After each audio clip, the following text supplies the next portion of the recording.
Welcome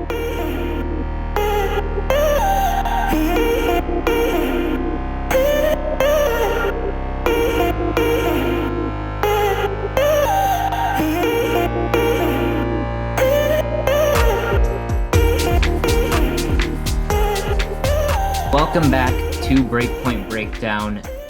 We are excited to come back with you for another daily roundup. It is day 7. We are officially midway through the tournament. Fourth round action beginning today. It was the first half, the bottom half in action today. And let's get straight into it. Defending champion Carlos Alcaraz against Rublev in a fantastic 4-set match.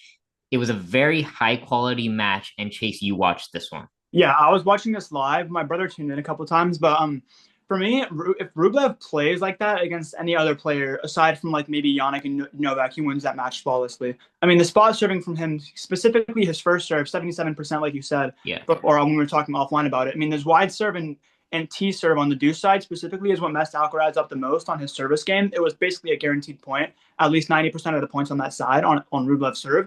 And then on top of that as well, Alcaraz was serving very well out wide as well on the deuce side as well. That's mainly the serve that everybody uses now, but it's highly effective on grass. I mean, Alcaraz had 20 plus aces this match, just simply off that wide serve alone. So for me, I also felt like Rublev was very strong off of both wings. Alcaraz was keeping up when it went to forehand, but come backhand to backhand, Rublev was setting up points. So, I mean, again, we just saw Alcaraz being clutch points when you need it. I mean, he's going to win it. He's that guy. So, I mean, for me, it was a matter of more clutchness from Alcaraz in specific break points, break point scenarios. Rublev not being able to convert in the third set really screwed him over as well. He had 3 break points. So, I mean, yeah, the way I see it, it was just Alcaraz winning more key moments and not him outplaying Rublev entirely. It was just the difference in key moments is what really like signified this match for Alcaraz's side. Yeah. Okay, so you mentioned Rublev had 3 break chances in the third. Yeah. He only had 4 break chances in the entire match. That's how well Alcaraz served. Yeah. He only faced 4 break points.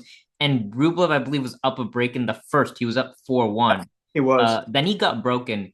Then Alcaraz was up a mini break in the tie break, correct? And Rublev found a way to win it. Yeah, Rublev found a way, and he won it 7-5. That's brilliant mental composure from Rublev to lose that lead that he had and then end up winning that set. Because we know the mental is what Rublev has struggled with. Yeah, no, dude, his mental this match was actually very good. He was smiling on the court. For the first time in my life, I've seen him actually smile on the court unironically. That's what I was like, wow, like he's really going into a better part of like his career now, and I hope to see more from him like that in the future. For sure. That's exactly what we want to see from Rublev. Yeah. All right. I guess that's all we have for this match. It was a high quality match. It's a very, very, very tight 4-setter. Yeah. Do you think it's the best quality so far we've seen in this tournament? Not a doubt. Yes. 100%. Yeah. Okay. The last thing I want to mention actually before we leave is we know Rublev plays very similar to Sinner. There, in fact, before Sinner kind of went to this new level, him and Rublev were in the same category for many, many years until Sinner kind of broke off at the end of 23-24. But with the way Rublev was able to push Alcaraz today, I feel like if you're Yannick Sinner and you know that you play similar to Andrey Rublev, right? You're just a better version of him. You've got a better mental composure. You're a little bit more complete. This gives Sinner a good idea that he can take out Alcaraz if they play in the final. Oh yeah, 1,000%. I mean, if Sinner's able to spot serve, like I said, like Rublev did today with the wide serve and the kick out wide on the ad and everything else. I mean, yeah, if Sinner's able to utilize his serve like he was able to in the rounds of Roland Garros as well in the early rounds like he's doing now, it will be a monstrous challenge for Alcaraz to beat him in the final. Yeah. Okay. So Carlos is back into the quarterfinals. Let's talk about the guy he's going to play next. Cam Norrie takes out Nicholas Jarry in an epic 5-set match. It was on court 1. I talked about this yesterday. I think Norrie will just be able to neutralize all that pace that Jarry brings to him. Jarry fought valiantly. Norrie was up 2-0.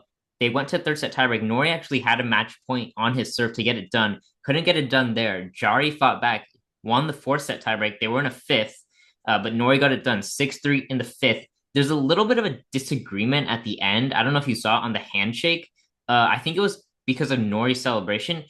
He was so happy that the match was finally Oh over. yeah, he fell on the He floor. fell Yeah. on the floor, and I think he was kind of on the floor for a while. And I think Jarry started packing up his bags before they actually shook hands. But then they went and shook hands. Jarry said something to him, but it seems like they figured it out. Um, Good.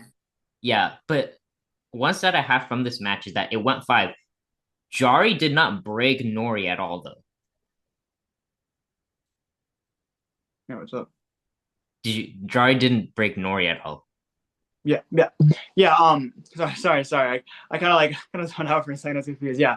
So yeah. I mean, I saw a little bit of the match as well. I was able to see Norrie's body served on Jarry specifically, like the lefty slice. That's what really threw Jarry off, especially on his return. Because I mean, everybody knows Jarry doesn't have the best ground game. So when this guy got a serve to his body, he tried to block it. And Norrie, if it's a block, it just pops up in the air, and Norrie can just smash down on it every single point. That's what his main idea was on the deuce side, on the ad side as well. He was served lefty wide into his body, and the guy couldn't do anything. That's the main tactic I saw from Norrie. Yeah, Yeah. Great for Cam Norrie. His career was kind of heading in a downward it spiral was. It really was. after a Yeah. few years, but he's getting his career back on track. He's into his second Wimbledon quarterfinal. He has Alcaraz next. It's going to be Very, very. probably on center on Tuesday.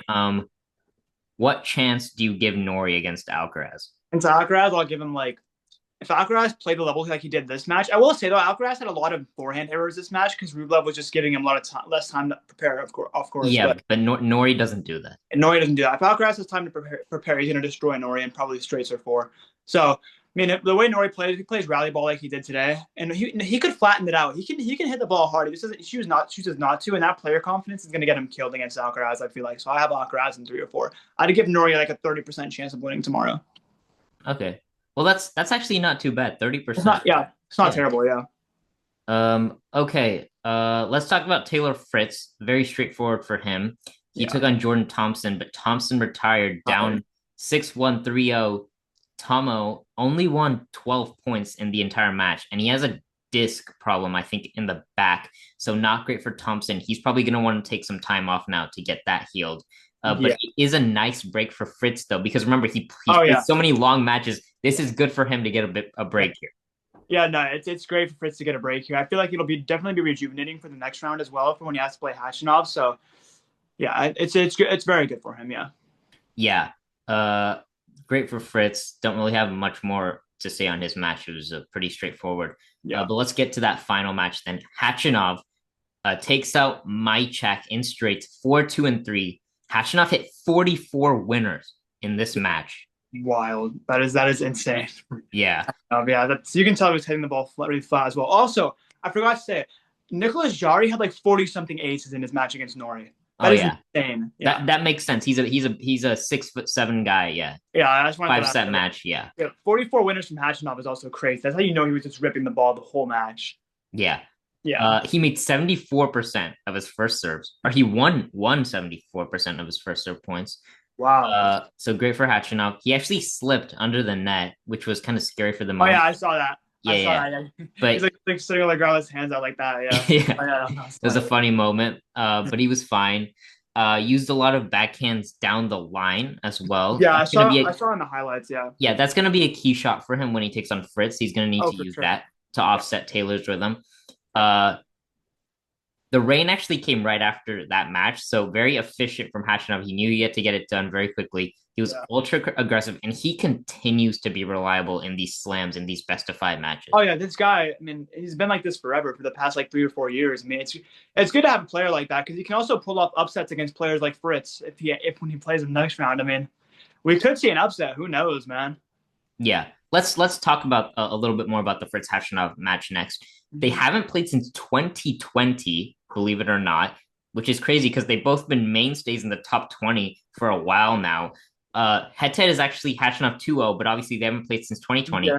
Fritz was a totally different player in 2020. He was Way nowhere near different. what he is now. Yeah. Khachanov was pretty similar. He was kind of still top 20.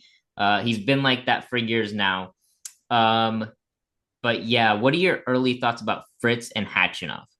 Fritz and Khachanov, it'll be a matter of Khachanov offsetting Fritz's aggression. I feel like for me, if Khachanov can neutralize the serve and have Fritz play rally ball instead of the quick, on the rise, powerful forehand like Fritz does, I mean, It'll be a matter of defense for Khachanov and defense to offense effectiveness for him. I feel like if he can transition throughout the points very well, then he'll be able to beat Fritz. And if he can drown Fritz out to a fifth setter as well, the setter will be offset entirely because Fritz is going to be dying.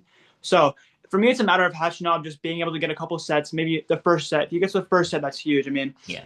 it'll be a matter of momentum shifting and defense to offense for Khachanov to win against Fritz. I think they're both coming in playing a lot of tennis. Khachanov has played two five setters too, so they'll both kind of be tired in this one. But I think you're right. Khachanov is going to need to neutralize Fritz. I don't think he should just rally with Fritz because Fritz is pretty consistent from the baseline.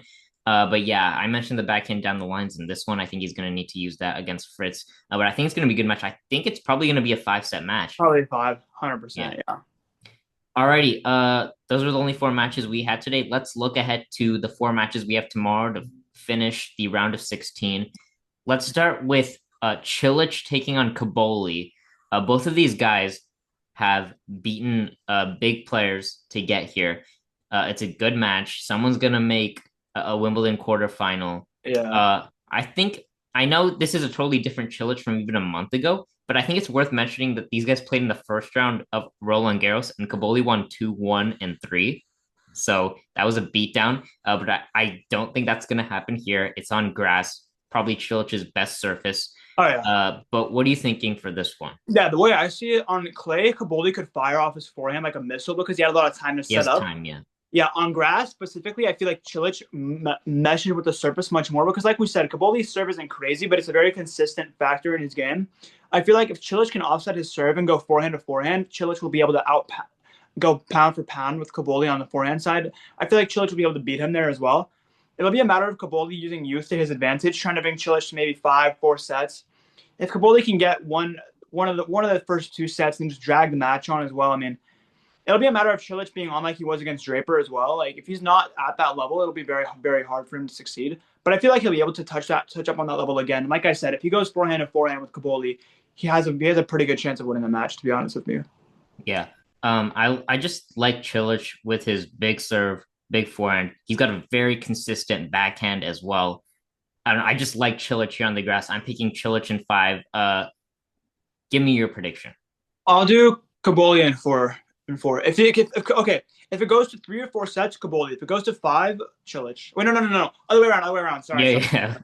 Yeah, other way around. If it goes to 3 or 4, Cilic. But if it goes to 5, Kaboli. Okay, so you don't trust Cilic's fitness levels. I don't trust his fitness in the long run. He's been playing challengers and he lost in the first round of Roland Garros. Yeah. Okay. Yeah, it'll be interesting. I actually think he can get done 5, but we'll see what happens there. Let's talk about Shelton versus Sonego. They are playing for the third straight major. They played in Australia. They played at Roland Garros. Now they're playing here. Shelton won both of those, but they were both very, very close. Could have gone either way. Sonego's played a 5-hour match in the last round, and Shelton hasn't dropped a set yet. He's been ultra efficient, which we haven't seen yet from him in slams, but he's done it here. He's playing very well right now. I like him to win against Sonego tomorrow. I'm going to say 4, but it could be straight sets. Yeah, I mean, I'm agreeing with you as well. I mean, Shelton's been on a roll this entire year on slams. He's made it pretty far in all of them, as well as play doesn't even fit his play style. So I mean, we're seeing a rise out of Ben Shelton and play level as well. I feel like for sure throughout the slams throughout this year, and for me, I'll take him in 3 or 4 just because Sonego play. If you come off a 5-hour match, what are you going to do after that? You know, I guess especially against a player like Shelton, that guy's momentum. He plays off momentum. He kills you off momentum. So I mean, if Shelton can serve bombs in the first set, Sonego's going to get in his own head. I mean, Sonego's mental isn't the best, so everybody knows Shelton's 2-0 against him as well. I mean, yeah, I see Shelton in 3 or 4. He's raised his level this year. Yeah. Okay. Also, by the way, something about Shelton. There's an article right now in the Wall Street Journal about Shelton and how he could be a serve bot, but he hasn't been. Do you think Shelton is a serve bot? I think partially. I feel like he uses it to set up his game, but he also has the baseline game that can contend with some of the top players. Yeah.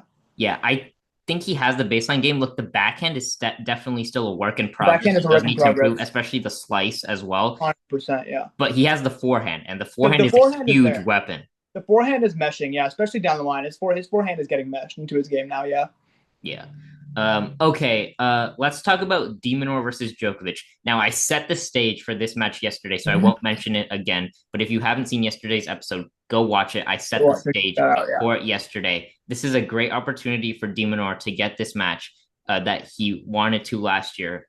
But look, de Minaur mentioned being burned out, and I know he's kind of overcome it, but I'm not sure where he is right now mentally. And Djokovic has been locked in this tournament. He's been playing out of his mind. Yeah. He's only dropped serve once so far. The last two matches have been impeccable from him. I like him here in four, but I just like Shelton, I could see him winning in straights. Yeah, I mean, the way I see it, Novak's offense is going to be too much for de Minaur. I mean, Novak can plays consistent offense. He can play against a speedster like de Minaur, as well as Novak's like couple matches in this tournament. There are two matches where he's had a grade of 9.0 or higher. 9.2 on his forehand. 9.2 and 9.6 on his forehand. Yeah, I mean that's impeccable offense. I mean it doesn't get better than that. So I mean the way I see it, yeah, either 3 or 4. de Minaur just doesn't have the game to keep up with him. Yeah. Yeah. Okay, and then the last one we have, it's Sinner against Dimitrov. I asked you this for the Chilich match. I'm gonna ask you again. How much of a chance do you give Grigor Dimitrov against Sinner? I give Grigor 20. I'll give him 20 because he's coming off of injury, and also Sinner eats up slices. We saw it against Alcaraz in the Roland Garros final as well. Sinner will destroy slices. I feel like on grass too, it'll amplify his forehand as well. If he can take inside-out forehands against Dimitrov, and Dimitrov tries to offset him with a slice, it's going to be screwed. Yeah, but Dimitrov will need to use that slice, though. He will need, if he can get a low slice, like within the service line, like Roger sort of, if he can do that, then it'll be hard for Sinner. Kind of hit it short and bring Sinner in. Yeah, short. Put him in no man's land.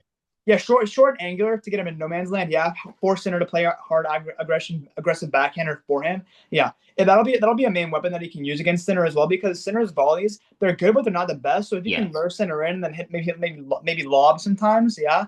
I mean, it'll be a matter of perfect spot serving from Grigor as well. I feel like Sinner's gonna target his backhand on the serve, obviously. Yeah. But yeah, I mean, if Grigor ends up chipping his return as well, he's gonna get screwed the entire match. So it'll be a matter of him just having to outplay Sinner tactically. Yeah, well, Grigor actually, he usually chips his return, and especially on grass, a quicker surface, he's probably going to chip. So yeah, look, I have Sinner in straights, honestly. Yeah, I think one of the sets can get close. Maybe they'll have a tiebreak in one set, but I think it's Sinner in straights. It's a high reality he's going to win in straights as well. I agree with you entirely. Yeah. Sinner's been cruising, but that's all we've got for today.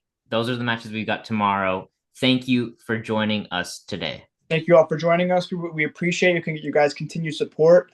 Our handle for Instagram, Twitter, YouTube, and TikTok. Yeah. TikTok is Breakpoint Breakdown 1. Remember, we do it for the fans. We do it for ourselves. We love tennis here. So yeah, thank you guys all for watching. We'll see you in the next one. Bye.